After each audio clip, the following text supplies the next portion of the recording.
Hey guys, it's Zach back with another review, this time of the Eweadn S7 Ultra. It's their take on Logitech's Potato, and it's a distinctly different mouse experience than their previous releases. There are a handful of aspects of this mouse that feel very premium, one aspect that I'm not a huge fan of. You'll have to watch the rest of the video to find out my overall opinion, which raises the question, could this possibly be your preferred Potato? Let's find out.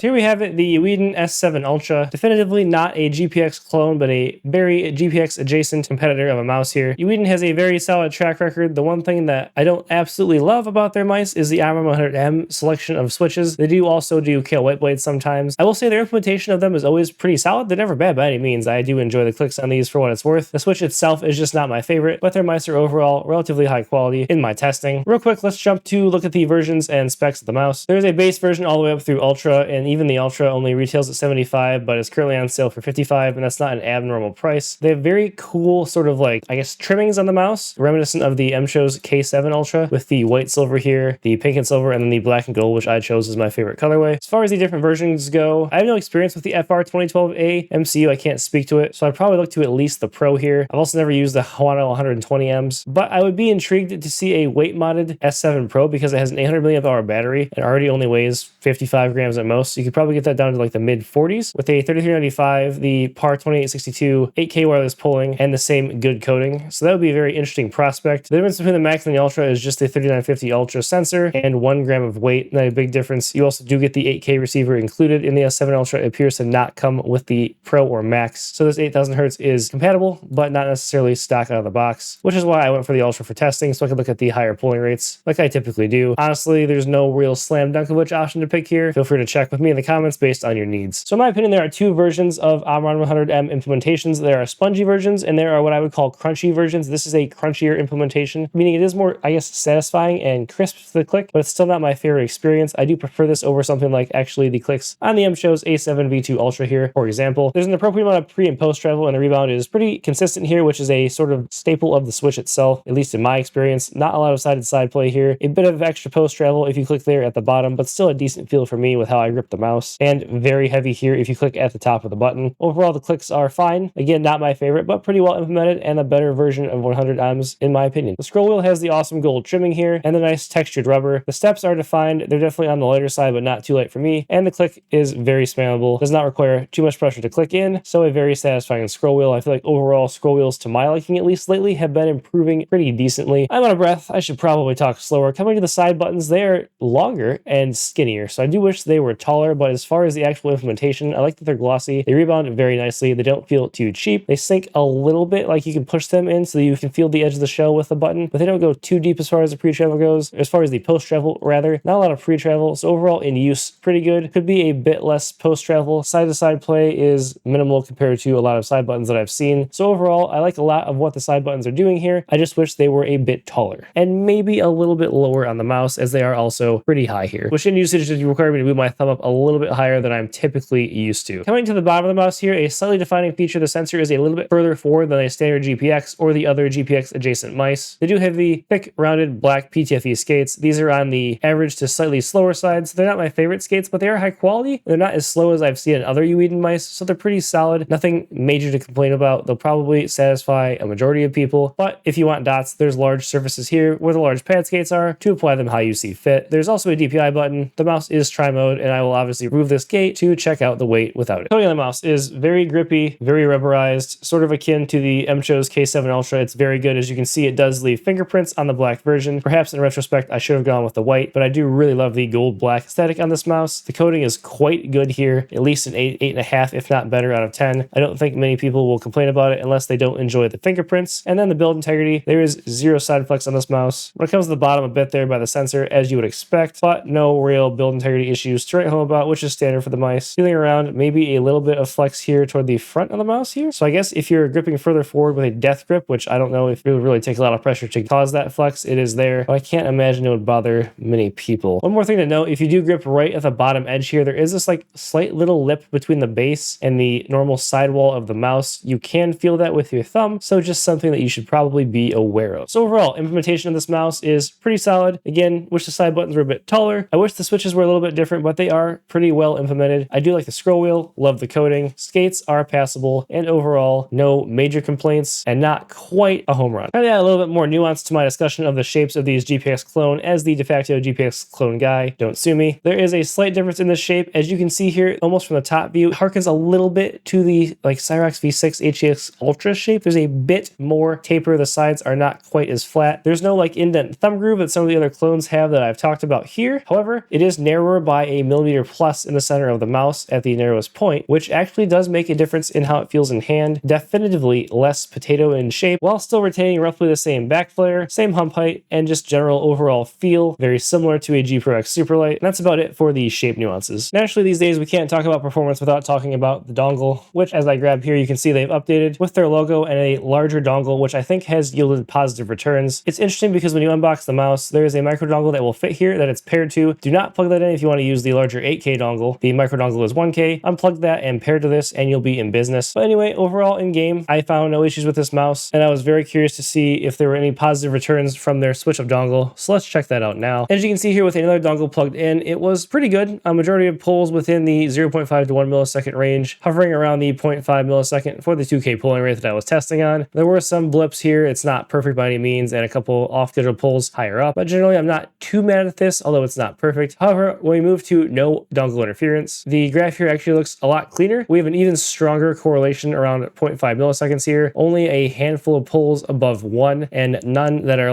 high outliers. So overall, the wireless implementation of this on 2K is pretty darn good. I'm relatively impressed to see this from Eweadn. I will say in a couple tests there were severely off digital pulls, almost 20 milliseconds. It was an individual pull that was causing this. So it's not something that I ever really noticed in game, although I have noticed something like that in game before. That's not to say that you won't, but I didn't and wanted you to be aware of it. So overall thoughts and impressions here, a very sleek looking mouse, a nice little touch to add the slightly stronger taper and narrower waist here to differentiate, right in line about weight wise with the GPX, a decent AMR100M implementation for what those switches are worth, and overall not a bad mouse by any means and well priced in the market and available on Amazon. So if this aesthetic is for you, if you want to support Eweadn, if you can find this mouse on a good deal, no hesitations recommending it, and you'll have to see where it falls in my overall GPX adjacent not a clone mouse tier list that will come at some point in your lives. Oh driver, nothing inspiring here. You want to translate this crap to English because it doesn't seem to have a language setting. There is an onboard configuration. You can change your DPI as you would expect. You can go down to 0 debounce. There is ripple control, motion sync, and angle snap should you for some reason want to turn those on. There's a violent mode which appears to be 20K. It's not marketed that way, but that is my assumption as to what it is. Up to 8K polling, standard LOD, and that, ladies and gentlemen, is the software. Here's a sound test.